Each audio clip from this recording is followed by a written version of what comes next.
Scene 1. பழைய பழி, ஒரு சாபம் போல.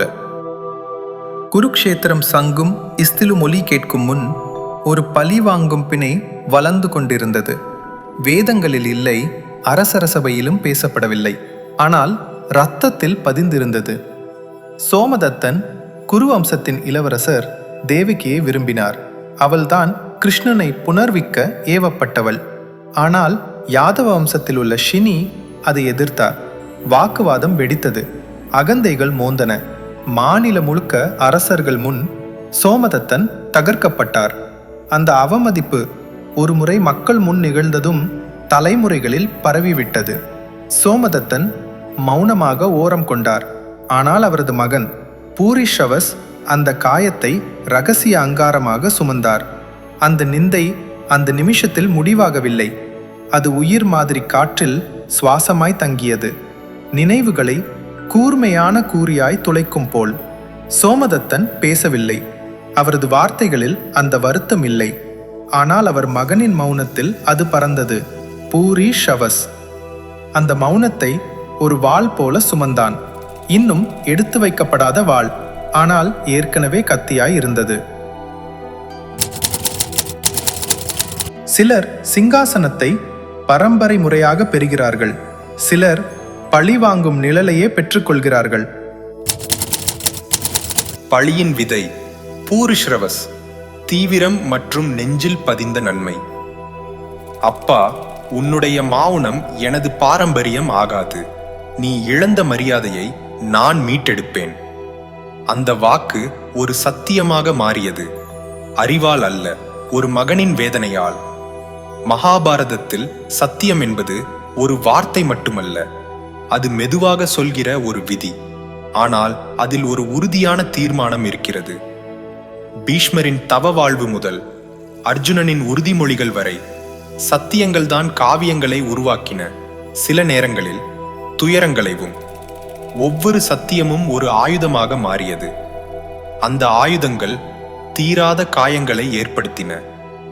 இதுவும் அப்படி ஒரு சத்தியம். தர்மத்தில் இருந்து பிறந்ததல்ல, துக்கத்தில் சிதைந்த ஒரு நம்பிக்கையில் இருந்து பிறந்தது. ஒரு மகன் தந்தையின் வீழ்ந்த மரியாதையை உயர்த்த முயன்றான். ஆனால் அவன் அறியாமல் அதனுடன் தர்மத்தையே மண்ணில் இழுத்து விட்டான். காதலில் பிறந்த ஒரு சத்தியம் கூட வெறுப்பை வளர்க்கலாம். புனிதமானதாயினும் தீ எரிப்பதையே அறியும். 14ஆம் நாள். யுத்தம் உருவம் கொள்கிறது. விவரிக்கையாளர் அமைதியாக நிலைத்த குரலில். 14ஆம் நாளில் போரின் கடைசி வேஷம் கிழிக்கப்பட்டது. மரியாதை உடைந்த கவசம் போல போடப்பட்டு விட்டது. சூரியனே கூட விலக விரைந்தது. ஒளி மறையும் தொலைவில் ஓடி சென்றது. மனிதன் எதுவாக மாறப்போகிறான் என்பதை காண முடியாத துயரத்தில். விவரிக்கையாளர் சிறிது திகிலுடன். அர்ஜுனன் பாய்ந்தான், ஒரு கோபக் கோளாகி. ஜெயத்ரதனை கொல்வேன் என்ற அவனுடைய சத்தியம் சாயும் சூரியனுடன் இணைந்தது. அவன் பாதையை துடைப்பதற்காக கிருஷ்ணன் சத்தியகியை அனுப்பினார். நம்பிக்கையில் வடிக்கப்பட்ட ஒரு வாள் இரத்தமும் தூளும் நிரம்பிய சூறாவளிக்குள் வீசப்பட்டது. விவரிக்கையாளர் இப்போது இருண்ட குரலில், ஆனால் பூரிஷ்ரவஸ் அர்ஜுனனை தடுப்பதற்காக வரவில்லை. அவன் வந்தது ஒரு பேயை அடக்க. பூரிஷ்ரவஸ் கண்களில் நெருப்புடன், ஷினியின் வாரிசே, உன் வீழ்ச்சி என் தந்தையின் நாமத்தை மீட்டெடுக்கட்டும். உன் இரத்தம் என் குடும்பத்தின் பழியை கழுவட்டும். சத்தியகி அசைக்க முடியாத அமைதியான உறுதியுடன், நான் தர்மத்திற்காக போர் செய்கிறேன். நீ தூளுக்கும் நிழல்களுக்குமான யுத்தத்தில் இருக்கிறாய். விவரிக்கையாளர் மங்கலான துயரமிக்க குரலில், ட்ரோனர் இருவருக்கும் ஒரு காலத்தில் ஆசானாக இருந்தவர் தொலைவில் நின்று பார்த்தார். அவர் நகரவில்லை, அவர் பேசவில்லை, அவர் வெறும் பார்வையிட்டார். அடங்காத அகந்தை மனிதர்களை எப்படியெல்லாம் ராட்சசங்களாக மாற்றுகிறது என்பதை காண. அனைத்து போர்களும் வெற்றிக்காக நடத்தப்படுவதில்லை. சில போர்கள் பழைய புண்களை புதைக்கும், புதிய இரத்தத்தால். சீன் 4. இருவர் மோதும் நேரம். விவரிக்கையாளர் நிதானமாக, உணர்வோட்டமுடன். தூசி எழுகிறது. பண்டைய முன்னோர்களின் ஆவிகள் எழும்பும் போல். அழிந்துள்ள சூழலுக்குள் இரு போராளிகள் சுற்றி கொள்கிறார்கள், சத்யகி மற்றும் பூரிஷ்ரவஸ். இந்த போரை விட பழமையான ஒரு டீபந்த யுத்தத்தில் பூட்டப்பட்டவர்கள். உலகம் ஒதுங்குகிறது. இங்கு படை இல்லை, சாட்சி இல்லை. இரத்தம், மூச்சு மற்றும் வாள் மட்டுமே இருக்கிறது. விவரிக்கையாளர் கருணை கலந்த தீவிரத்துடன்: ஒருவர் காப்பதற்காக போரிடுகிறார், மற்றவர் ஒரு தலைமுறை கடந்த மாவுணத்தை பழிவாங்க. சத்யகியின் தாக்கங்கள் துல்லியமானவை, ஆனால் சோர்வானவை. அவனது உடல் பாரமாக இருந்தாலும் மனதின் உறுதி மாறவில்லை. பூரிஷ்ரவஸ் ஒரு கட்டுப்பாடின்றி வெளியே வந்த புயலாக தாக்குகிறார். ஒவ்வொரு அடியும் தலைமுறைகளாக சுமந்த அவமானத்தின் வடிவம். விவரிக்கையாளர் சத்யகி சோர்ந்தாலும் உறுதியாக இருக்கிறார். பூரிஷ்ரவஸ் எரிகிறான், அவனது கோபத்தால் அல்ல, அவனது தந்தையின் கோபத்தால். அவர்கள் வாள்கள் இடிக்கின்றன, மின்னல் போல். ஒவ்வொரு அடியும் ஒரு கவிதைச்சரம், ஒவ்வொரு காயமும் ஒரு காலமாய் மறைந்த நினைவு. மெதுவாக நகரும் காட்சி. ஒரு வாள் சத்யகியின் கன்னத்தை தொடுகிறது. பூரிஷ்ரவஸ் பல்லைகளை கடித்து தந்தையின் பெயரை கிசுகிசுக்கிறான்.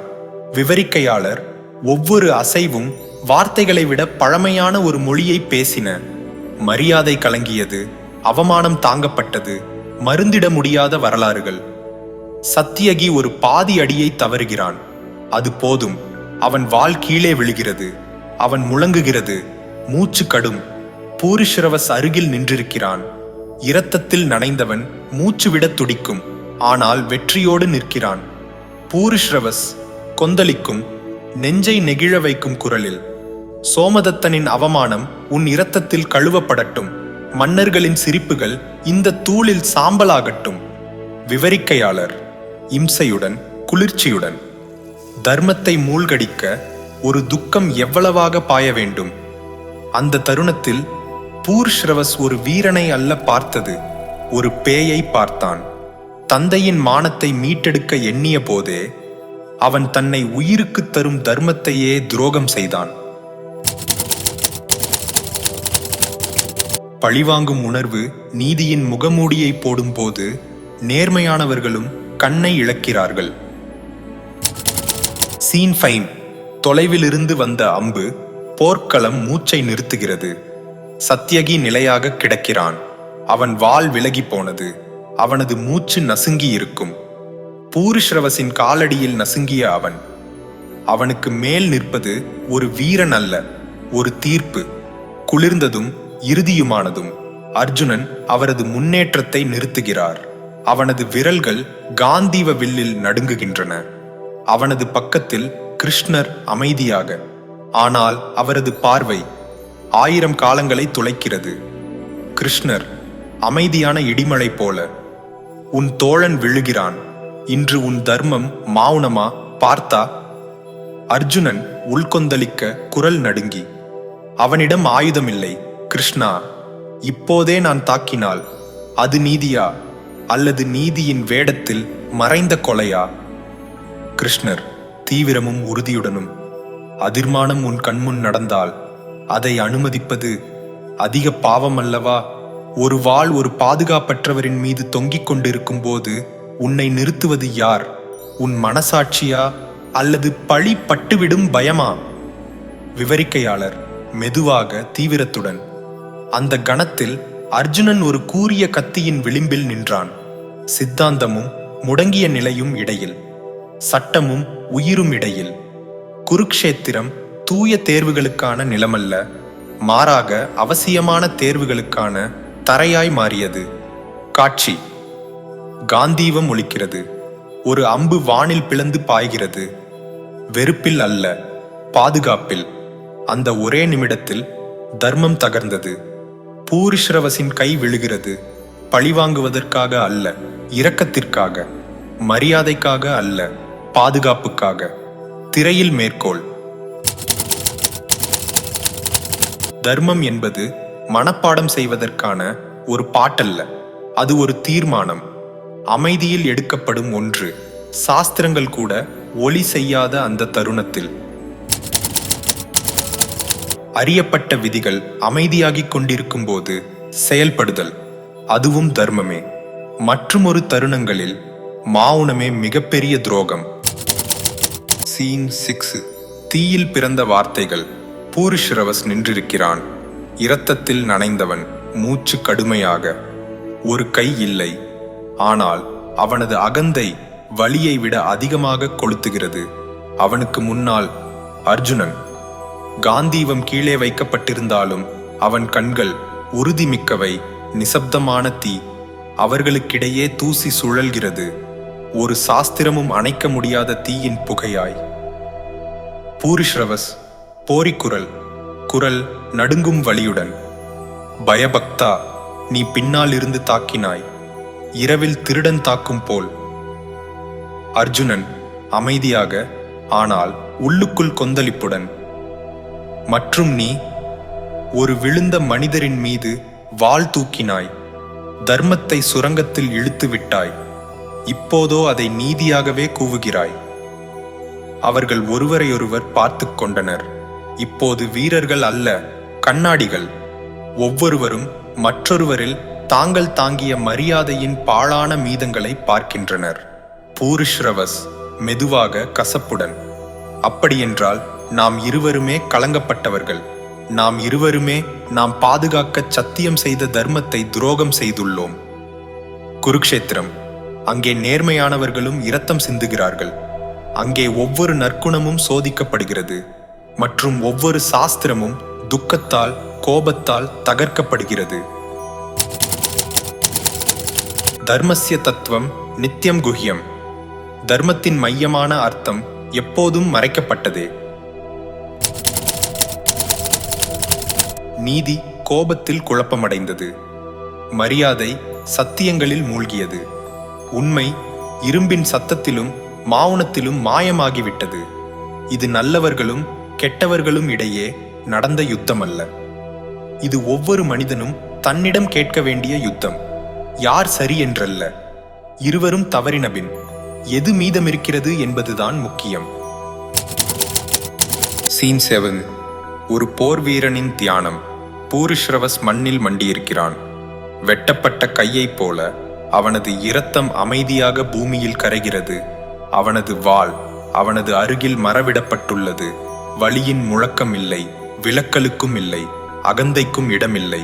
அங்கே இருக்கிறதோ ஒரு மனிதன் மட்டும், அசையாமல், உடைந்து, ஒப்புக்கொண்டு அவன் பழிவாங்க தன்னை இழுத்துச் செல்ல கூடியிருந்தான். வானங்களை திட்டி கூறியிருக்க கூடியிருந்ததான். கண்ணில் தீவிரம் கொண்டு இறக்கக்கூடியிருந்தான். ஆனால் அவர் மௌனத்தை தேர்ந்தெடுத்தார், ஒப்புக்கொள்ளலை தேர்ந்தெடுத்தார். பகைவனுக்கல்ல, ஆனால் அதைவிட உயர்ந்ததற்காக.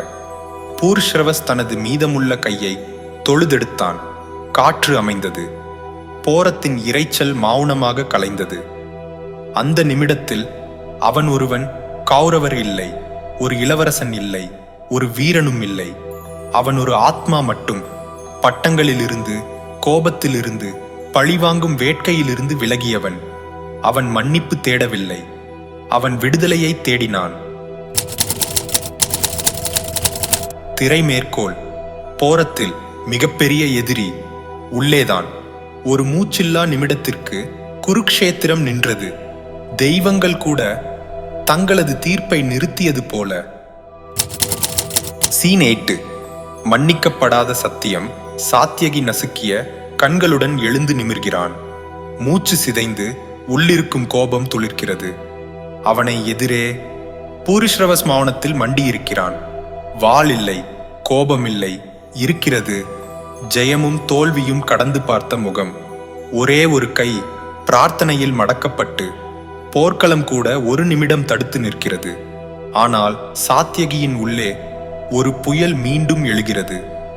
போரத்தில் இரக்கம் என்பது பலகீனம், பழிவாங்கலில் மௌனம் என்பது குற்றம். அவனுக்கு தெரியும், அந்த இழுத்தல், அந்த முடியை பிடித்து இழுத்த கை, அவன் மீது மிதந்த வாள், பகைவனாக அல்ல, நெடுநாள் காத்திருந்த ஒரு விலங்காக. அவமானம் அறையின் ஆழத்தில் வெட்டிய ஒரு காயம். சாத்யகி குளிர்ச்சியாக, தயையின்றி, மன்னிப்பு, நீ அதற்கு பயனில்லாதவன். அவனது வாள் உயர்கிறது, நடுங்குகிறது. பின்னர் ஒரு மூச்சு, ஒரு வெட்டும் அலை, ஓர் அழுகும் சத்தம் இல்லை, ஓர் சாபமும் இல்லை, உயிர் கேட்கும் ஓர் வேண்டுகோளும் இல்லை. பூரிஷ்ரவஸ் இறந்து விட்டான், எதிர்ப்பு இல்லாமல், போர் மைதானத்தில் அல்ல, ஓர் ஒப்புக்கொள்வில்.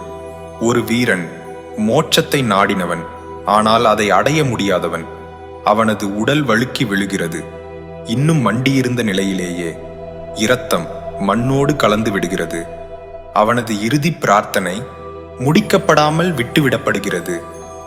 கோபத்தில் நிறைவேற்றப்பட்ட சத்தியத்தின் எடை என்ன? தயையின்றி பழிவாங்கப்பட்ட மரியாதையின் விலை என்ன? ஓர் ஒப்புக்கொள்விலும் அமைதியிலும் கூட அவனுக்கு அமைதி கிடைக்கவில்லை. அதிர்ச்சி நிலைமையிலான போர்க்களம். நேரம் மெல்ல ஆளாகிறது. இரத்தத்தில் நனைந்த காற்று கூட தன்னை கட்டிக்கொள்ளுகிறது. இருபக்க வீரர்களும் வெட்டும் நடுநிலையிலேயே தங்கள் ஆயுதங்களை கீழே விட்டு விடுகிறார்கள். மண்ணில் தூசிகள் மிதக்கின்றன, பூமிக்கே நகர விருப்பமில்லாதபடி. காற்றில் எதுவுமே இல்லை, சொரிந்த கொடிகளின் அசைவும் இறக்கும் உயிர்களின் மெதுவான மூச்சும் தவிர. கொலைகள் முடிந்துவிட்டன, ஆனால் அந்த களத்தை வெற்றி கைப்பற்றவில்லை. மௌனமே ஆட்சி செய்தது. கோபம் இடித்த இடத்தில் இப்போது அமைதி மட்டும் உள்ளது. தர்மம் வழிகாட்டிய இடத்தில் இப்போது சந்தேகம் நிற்கிறது. தீயவர்களே கூட மகிழவில்லை. துரியோதனன் தனது களிம்பை கடக்க கை கொடுக்கிறார். அவனது கண்கள் அகங்காரமின்றி ஆழ்ந்த கவலையுடன். துரியோதனன் மெல்ல மரியாதையுடன், தர்மம் பற்றி பேசுகிறாய், ஆனால் உன் கைகளில் இரு உண்மைகளும் ஒரே நேரத்தில் ஊறியிருக்கின்றன. இது நீதியா அல்லது இராஜ மரியாதையால் மூடப்பட்ட பழிவாங்கலா? அந்த குரல் பல நேரங்களில் வில்லனாக தெரிந்தது. இப்போது யாரும் சொல்ல நினைக்காத உண்மையை துயரமாக செவியில் சொல்கிறது. தர்மம் எங்கே? அதை காப்பாற்ற வேண்டியவர்கள் அதையே துரோகம் செய்கிறார்கள் என்றால், மௌனம் வாளால் தண்டிக்கப்படும் நேரத்தில் பழிவாங்கல் நற்குணமாக வரவேற்கப்படும் போது, போர்க்களம் சற்றும் வலிமையை ஆச்சரியப்படவில்லை. அது வலிமையின் வடிவம் எப்படி வன்மையாக மாறியது என்பதை பார்த்து பதறியது. தர்மோ ரக்ஷதி ரக்ஷித. தர்மம் அதை பாதுகாப்பவர்களையே பாதுகாக்கும். ஆனால் தர்மத்தை பாதுகாப்பவர்களிடமிருந்து யார் பாதுகாப்பது? மகாபாரதம் போதிக்கவில்லை, அது வெளிப்படுத்துகிறது. பதில்கள் அல்ல, கண்ணாடிகளை. சீன் 10. கிருஷ்ணனின் அறிகுறி. தேர்வின் சுமை. போர்க்களம் மெதுவாக அமைதியடைகிறது. சாயங்காலம் ஆழமாகிறது. அர்ஜுனன் கிருஷ்ணனின் அருகே நிற்கிறான். முகத்தில் குழப்பத்தின் நிழல். தொலைவில் சத்யகி தனியாக அமர்ந்திருக்கிறான். பூரிஷ்ரவசின் உயிரற்ற உடல் ஒரு வெண்மையான கவசத்தில் மூடப்பட்டிருக்கும். இரு பக்கங்களின் சிதைந்த கொடிகள் காற்றில் அசைகின்றன. அர்ஜுனன் மெல்ல வருத்தத்துடன், இது உன்னுடைய இச்சையா மாதவா? இது கட்டாயமா அல்லது அனுமதிக்கப்பட்டதா? கிருஷ்ணன் நின்றிருக்கிறார், அசையாமல். அவரது பார்வையில் இந்த போர்க்களம் மட்டுமல்ல, எக்காலமும் அனுபவித்த மனித வெறுப்பும் மீட்பும் மாறி மாறிய சுழற்சிகளும் தெரிகின்றன. இன்று அவர் புழுவூட்டை எடுக்கவில்லை, மௌனமே மட்டும் இருக்கிறது. கிருஷ்ணன் அமைதியாக, ஆழ்ந்த மகத்துவத்துடன், இல்லை பார்த்தா, இது என் விருப்பம் அல்ல, இது மனிதனின் விருப்பம். நான் ஒவ்வொரு அம்பையும் கட்டளையிடவில்லை, ஒவ்வொரு இதயத்தையும் நான் இழுக்கும் நார் அல்ல. தர்மம் என்பது தெய்வத்தின் கைகளில் இருக்கும் நார் அல்ல, அது மனிதனுக்குள் இருக்கும் மனச்சாட்சியின் சுவாசம். எதோ தர்மஸ்ததோ ஜெய. தர்மம் இருக்கும் இடத்தில்தான் ஜெயம் உள்ளது. ஆனால் அதை ஆயுத ஜெயமாக பிழையாக எடுத்துக்கொள்ளாதே. தர்மம் உன் கொடி அல்ல, உன் வாள் அல்ல.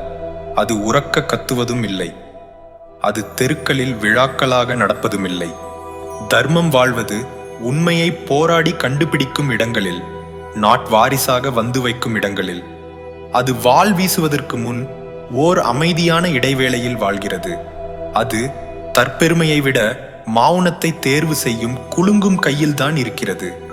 அது எதிரியை மனிதனாக பார்க்கும் துணிவுள்ள இதயத்தில் இருக்கிறது.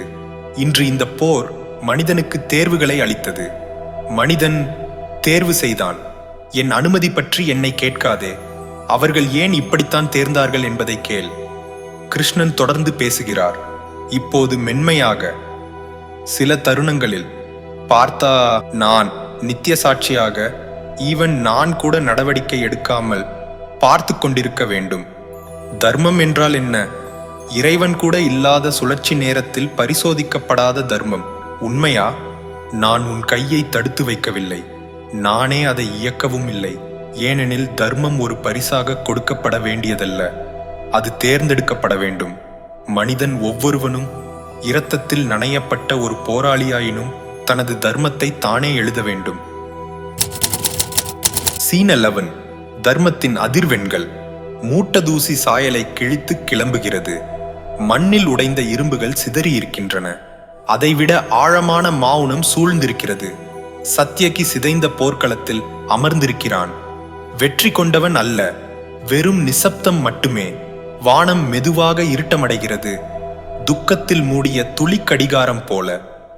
மகாபாரதம் பதில்கள் கொடுக்கவில்லை, அது கண்ணாடிகளை வழங்குகிறது. தர்மம் என்பதுக்கு அர்த்தம் என்ன? பழிவாங்கும் முகமூடியை நீதியாக அணியும் போது. நீதி என்பதற்கான வரம்பு என்ன? வாள் சுத்தமாக தோன்றும் போது. அதற்கு முன்னிருந்த மாவுனத்தை காட்டிலும் பூரிஸ்ரவஸ் நினைவுகளில் மட்டும் மணலில் மண்டியிட்டு ஜபிக்கிறான். ஒரு கை இல்லை, முகம் உள்ளே திரும்பியிருக்கும். சத்யகி உயிரோடு இருக்கிறான், மூச்சு விடுகிறான், ஆனால் நிழலின் கீழ். அவன் சத்தியம் நிறைவேறியிருக்கிறது, ஆனால் ஆன்மா குழப்பத்தில். பூரிஸ்ரவஸ் இறந்தான், கோபத்துடன் இல்லை, அடக்கத்துடன். சத்யகி உயிரோடு இருந்தான், அமைதியோடு இல்லை, ஒரு பாரத்துடன். இவர்கள் இருவருக்கிடையே நின்றவர் கிருஷ்ணர். அவர் கை உயர்த்தவில்லை, அவர் தனிமனித பரிசீலனை செய்யும் உரிமையை கவரவில்லை. ஏனெனில் தர்மம் கட்டளையிடப்படக்கூடியது அல்ல, அது கண்டுபிடிக்கப்பட வேண்டும். மண்ணில், இரத்தத்தில், போர்க்கோஷத்தின் பின்னைய அமைதியில். தர்மத்தின் பாதை ஒரு வாளின் கூரிய ஓரத்தை விட நுண்ணியது, இரவின் ஆழமான குகையை விட இருண்டது. அந்த நாள் யார் உண்மையில் வென்றார்கள்? மன்னித்தவன்தான் அல்லது கடைசி அடி போட்டவனா? மகாபாரதம் முடிவடைவதில்லை, அது உயிரோடு இருக்கிறது. ஒவ்வொரு செயலை முன்னிட்டு ஏற்படும் மௌனத்திலும், கோபத்துக்கும் கட்டுப்பாட்டுக்கும் இடையில் தொங்கும் ஒவ்வொரு தளர்ந்த கையிலும் அது தொடர்கிறது. எங்கள் சந்தேகங்களில், எங்கள் தேர்வுகளில், எங்கள் அகப்போர்களில். இந்த கதை உங்கள் உள்ளத்தில் ஏதோ ஒன்றை கிளறி இருந்தால், ஒரு சேனலுக்கு அல்ல, ஒரு பயணத்திற்கு டிங்ஸ் ரைப் பண்ணுங்கள். பண்டை காலத்தின் அதிர்வுகள், மறந்து போன ஞானங்கள், மண்ணில் மறைந்திருக்கும் மெய்யான உண்மைகள் நோக்கி ஒரு பயணம். நாமெல்லாம் சேர்ந்து பயணிப்போம். மௌனங்கள் வழியாக, கேள்விகள் வழியாக, இன்னும் உலகம் கேட்க வேண்டிய கதைகள் வழியாக. இது ஒரு சாதாரண சேனல் மட்டுமல்ல, இது இன்னும் நம்முள் விழித்தெழ அழைக்கிற ஒரு கேட்கப்படாத உரையாடல். வணக்கம்.